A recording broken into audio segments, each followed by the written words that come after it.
minutes before I came here. We were gonna wing it, like I always tell my kids. Okay, so I went to Vietnam for the very first time in this past November, and I titled this Bridging Worlds Through Slanted Eyes, a Vietnamese American Odyssey, and it's a throwback to my senior thesis paper. I was a English major and a film major, and one of the things that we talked about was watching movies like Platoon and things like that, like these Vietnam War movies through slanted eyes. Slanted eyes as in through the eyes of a white director, slanted eyes as in through eyes of someone who's a Vietnam vet, and slanted eyes as for Vietnamese folks who fled and are now reliving this nightmare on TV, and also slanted eyes through me. I was born here in the United States, and my parents never talked to me about the war, and so it was just very interesting because as we were told to watch these movies in college and to write about it, my parents would shut it off and tell me not to watch these movies. And so it was just kind of weird growing up like this. And a couple years ago, I was in the production of Hair, which was about the hippie movement and the protests against the Vietnam War. And everybody was looking at me to educate the masses about what it was back then. And I felt just as like ignorant about everything. And my dad finally had a conversation with me when I was in my 30s about the war. So I was born in Columbus, Georgia, but before that, let me talk to you about my parents. So my dad, okay, and so in the Vietnam, like Vietnamese culture, you say your last name first. So it's always your last name first. And it's because back then, the emperors back in Vietnam, these were the names of the emperors. So if you ask me, do you know a Tran or something? No, because there's like 5 Vietnamese last names. They're Tran, Dinh, Nguyen, like, and I'm pretty sure we're all related to one another. But anyways, so my dad was born in Ha Tinh, but he moved south after 1954, and so did my mom. My mom was born in Ninh Binh, so they were born actually up northern Vietnam, and then moved south after 1954 when communism started to take over. My dad was a Vietnamese Navy SEAL. He trained in Cam Ranh Bay with the American forces. He was a billionaire in Vietnam because they had hired my dad to, he was a scuba diver, obviously because he was in the Navy, and he found sunken treasure on a Japanese ship, which turned out to be uranium. And so he was loaded in Vietnam. April 30th, 1975 is a big date for him because that is when they were told to give up, right? And so my dad, in the middle of the night, said to his men, if we give up, we die, or they're going to throw us in prison and then they're going to kill us. So in the middle of the night, my dad told his men that they were going to sneak out and find a way out, and they made a pact not to tell their families or any friends, and it was just he and his men. And so in the middle of the night, they fled and jumped on a boat. The boat went to Singapore. From Singapore, went to the Philippines. From the Philippines, they went to Guam. And from Guam, they landed in California at Camp Pendleton.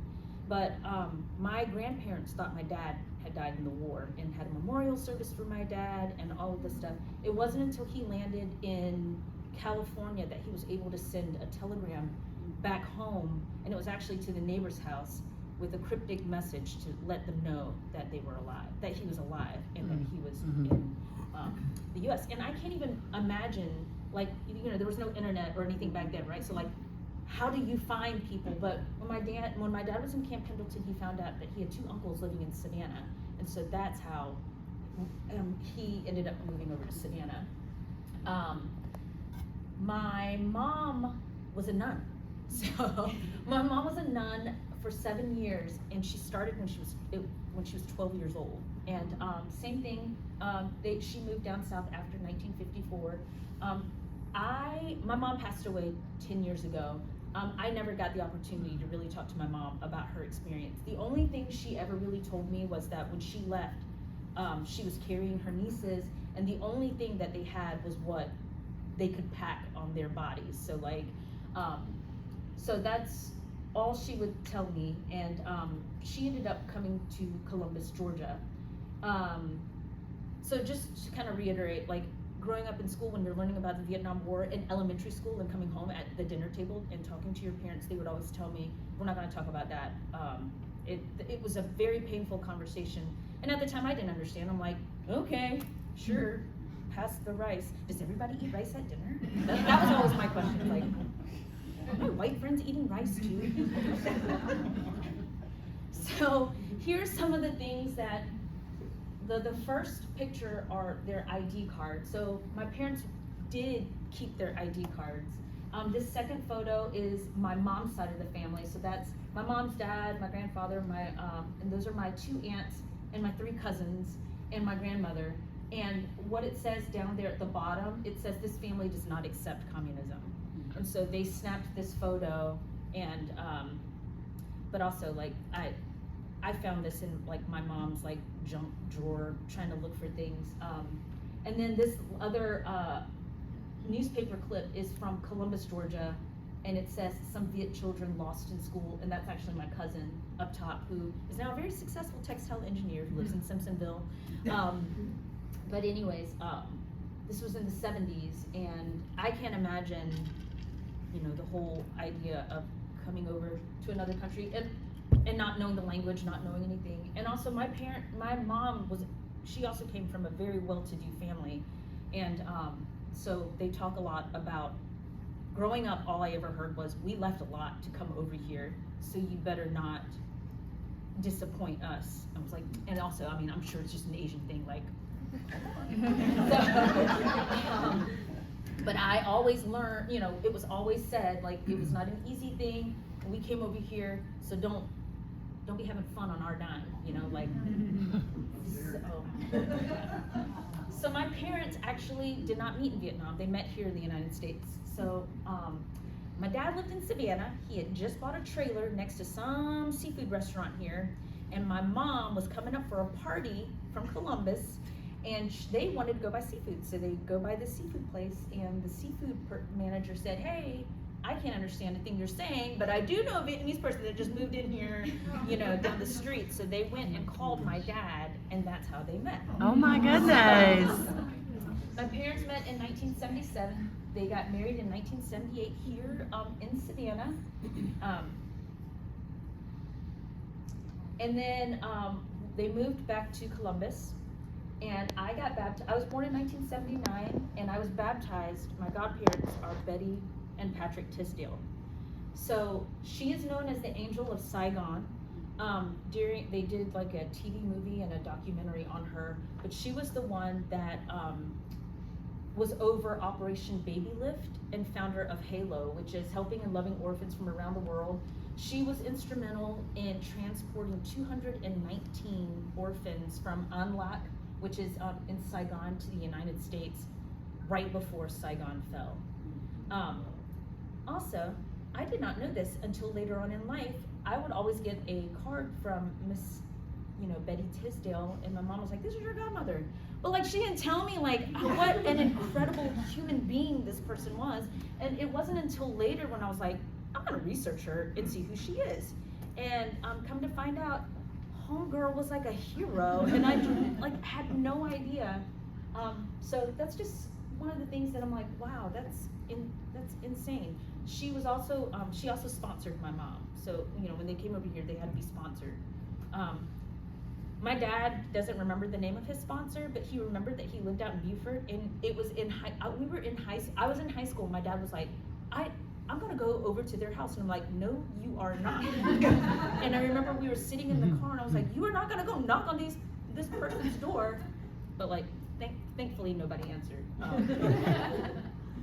So I grew up in Columbus, Georgia, and I think it's pretty weird that at a certain age I only spoke Vietnamese. Like, that was my only language until I started school. And then when I started school and my cousins were in school, we started practicing English together and talking to each other in English. And our parents they were working. Like, we were at our grandparents' house. Our parents were all working. They had to make a living. And so all of us kids are hanging out at our grandparents' house and just talking in English. And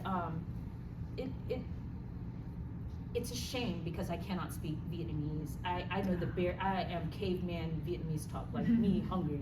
Me, that is how I speak in Vietnamese. It's very embarrassing, and I am ashamed of that, actually. But I can't believe at one point that all I knew was to speak Vietnamese, and then when I went to school, we were all, wanting to, be normal, I guess. And my parents, and the reason why I put up this slide of this ballet is because, nobody was doing this, and my mom really, really wanted us to fit in. My mom was like, we are going to do things the American way. People, if your friends are doing ballet, we're going to sign you up for ballet, and we'll figure out a way to pay for it. And so I did all the things, and I'd look at my cousins, and they're like, you're spoiled. Like we don't have any of this stuff. But I think it was because my mom and dad really just wanted us to belong. So we moved from Columbus to Savannah, Georgia in the 80s because my dad bought a shipping boat, and he named it the Cecilia Tran. And if you can see up at the front of the boat on the little cross, that's me with my little sailor hat waving. We would win every year. The boat was entered in Blessing of the Fleet on on Thunderbolt, which I think they just had that last weekend or so. But so the boat was named the Cecilia Tran. My dad, he clearly loves the ocean, the water, and so we moved here for the shrimp boat. And I remember when we moved here, there was a huge Vietnamese concentration back in the day. And a lot of them lived in the Savannah Gardens area. That was like the area where all the refugees and people who came from other countries, they all lived there. I used to be so amazed, walking through Savannah Gardens, it feels like little Vietnam here, this is wild. And I remember I went to Eli Whitney, which it was, it's now, I think, the school is now for it's an admin building. Yeah, an admin building, but that was where every single foreigner went. And I remember the first day, my mom was so mad because they put me in an English speaking language class, and they were talking to me as if I did not understand English. And once again, my mom was like, so, how we ended up going on this trip was my dad was like, hey, it was, just not that long ago that I was talking to my dad about can you please tell me your story? Can you tell me about mom and you and all of this? And he did. And after my mom passed away, he moved to California for a little bit. And then he came back and said, hey, I think it's time for us to take a trip home. And so we were like, okay. And so it was me, my sister, I'm the oldest, my sister and my brother, and the spouses went, and Michael's sister was like, I want to go. And we were like, all right, more the merrier, let's go. So we went, and it takes 2 days of travel to get there. So we flew out of Charlotte to Atlanta, and it's because we went to go see my sister. My sister lives in Charlotte. The Atlanta flight to Seoul is 15 hours. It is long. I would fall asleep, and I was like, let's see how many hours we have left. And I was like, good Lord, no. And then from Seoul to Cam Ranh Bay was another 4 hours. When we landed in Seoul, the whole thing about running a 5K in an airport, that was us. Holy moly, it was insane. But we made it. So we went last November for 2 weeks. We left at 5:30 in the morning from Charlotte and landed at 11 o'clock on Sunday night in Vietnam. So we landed in Cam Ranh Bay, and it's just a drive away from Nha Trang. So we went there. This is after midnight, and I always see pictures of people outside, these things eating and stuff like that. So we were like, oh, let's do that. We weren't even hungry, but I was like, let's go. Let's live life to the fullest and do this. And so my dad was so excited, y'all. It was he's like a little kid. So we went through a travel agent, and they took us to Nha Trang first. So we stayed there. The next morning, this was the view that we got. And y'all, okay, so the flights are super expensive to get there, but being there, you're like a billionaire there. Like, oh my gosh, the American dollar goes so far. So our hotel, we stayed at a different hotel every night. And every night it was $25 to $30 a night. It was amazing. We were like, oh. It was crazy. Also, it was hot. In November, it's monsoon season. It is also like off season, but it was hot. Every outfit that I packed was wrong. The only two outfits, and y'all will see me rerun the same dang outfits throughout this whole thing, is because like I packed two, like I was like, oh, I'll get a workout in here while I'm here, I'll go running. Those two outfits were like my outfits for the entire trip, because when I tell y'all how hot it is, think of Savannah in the hottest, like the peak summer, like double that in Vietnam. So the next day we got on a plane within Vietnam and flew to Hanoi. And here, I've got some notes, but we went and visited all these different temples. And this is like the school of literature, the first school of literature. And so our tour guide took us through these places. I'm Catholic, and so but it was just kind of cool to kind of see like all these ancient temples and the schools. That is $100,000 bill, which equates to $4 in US. And I don't math, y'all. It was terrible. It was like, what? When they were like, oh, it's gonna be 3 million point whatever, I'm like, but what's the currency called? That too. I'm so immature, y'all. It's called dong. You just wanted her to say that. I sure did. You're very, very immature the whole time. Like, you gotta have dong to pay for that. Earmuffs.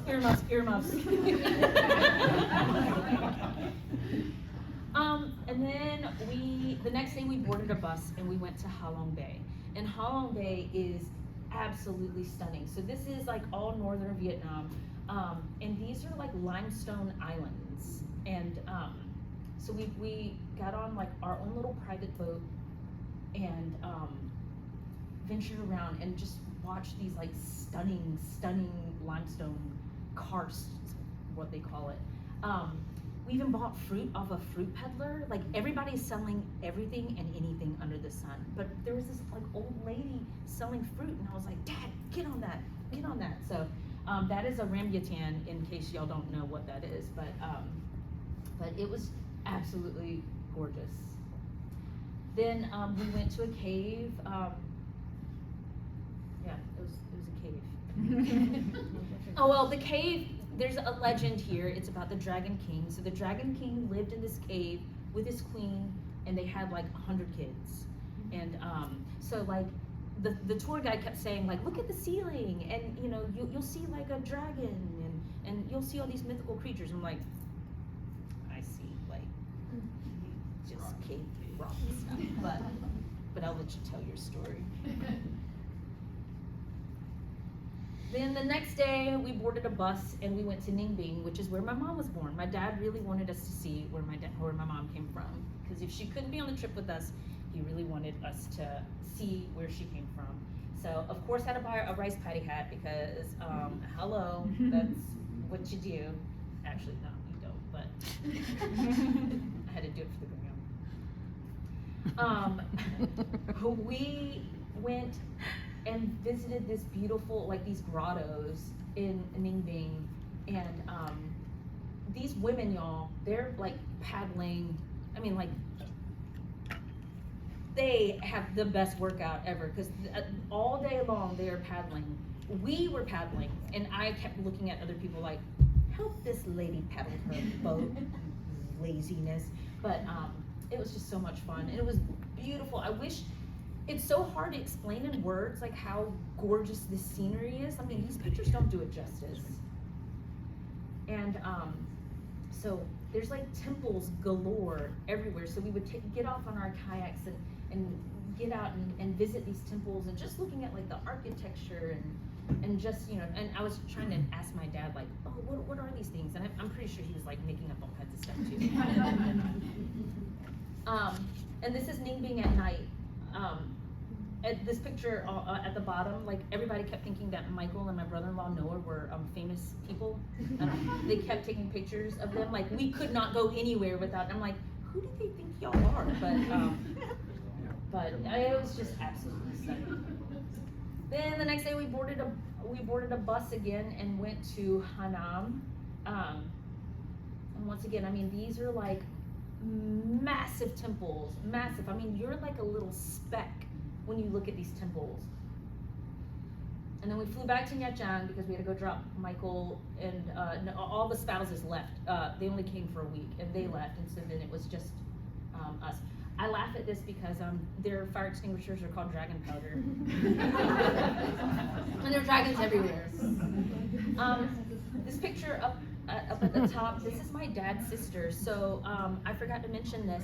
So my dad has one sister that still lives in Vietnam. She decided to stay back in case something happened when my grandparents and my aunts and uncles left.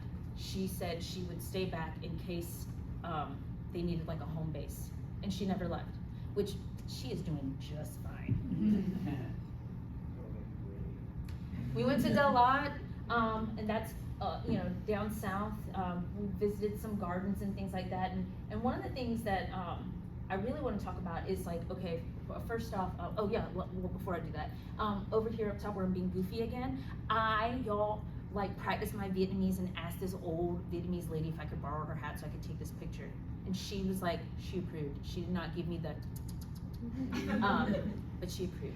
That was pretty funny. Up north, the food is super bland. It is not good. To me, and I think maybe because growing up here, my mom just knew like our taste buds were kind of different. So so going over there was very authentic. And so everybody was like, how was the food? How's the food? And I was like,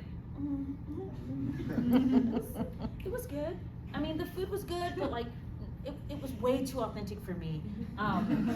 Just way too authentic for me. And also like crossing streets, like there's always traffic. There's nonstop traffic, scooters galore. And when you cross the street, you don't cross it like you would here. Like, okay, you're gonna hurry up and cross and like hold your hand up. You like nonchalantly don't even look at them and you cross the road because the scooters have to have time to move over, and so like the traffic kind of moves with them. So if you run across the street, you're like confusing them, and then you'll get hit or you'll cause a massive accident. So when you're in Vietnam, just casually cross the street. There are night vendors everywhere. One of the things that I will say, it's like if you don't like feet, you'll probably hate Vietnam. Like people are like chilling everywhere outside. Like the homes are, they're open.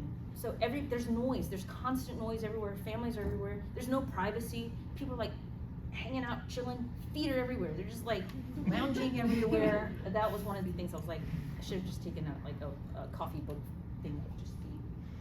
Also, we found a McDonald's. I had never, I don't even eat McDonald's, but like when I was over there, I was like, I am ready for like some fries and a cheeseburger. And we found McDonald's back in Nha Trang. I was super excited. I've never been more excited about McDonald's ever.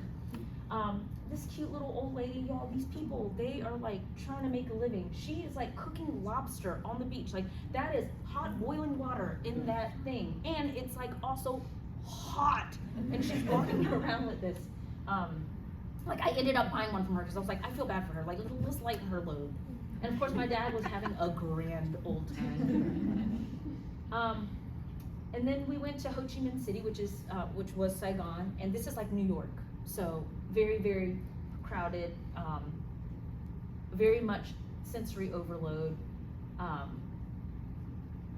And then we flew back to Nha Trang, and then we went home. But look at my dad, isn't he so cute? Look at him. Asian people have no, I say this, when we were traveling, like there's no like space. I was always like, I am going to like knock somebody out if they keep pushing me. But there's no space. That was the picture of me just telling my dad, like, Dad, I'm about to be disrespectful in just a few. But if I could go back and tell Cecilia when she was a little kid who like dyed her hair and permed her hair and wore colored contacts and was just so ashamed of being Vietnamese, I would say, you know, you'll be proud of your roots. You will visit the land that once belonged to your parents and your ancestors. You will venture to places they loved and fled. You'll appreciate the beauty of Vietnam. You will belong. You will celebrate your identity, and you will pass on the traditions that your parents bestowed upon you, and you will be proud to say, I am Vietnamese. So, you know, even though I can't speak Vietnamese very well, like my kids know the most important thing to say, and that's Happy New Year's, because they get a lucky red envelope filled with money. But you know, they know the culture, they know the things that my mom found important and my parents found important, and I will continue to bestow that upon them. But I was so ashamed back being over there. I was ashamed of the girl that I was growing up, because all I wanted to do was fit in and belong, not knowing that, you know, I already fit in and belong. And so anyway, that is it.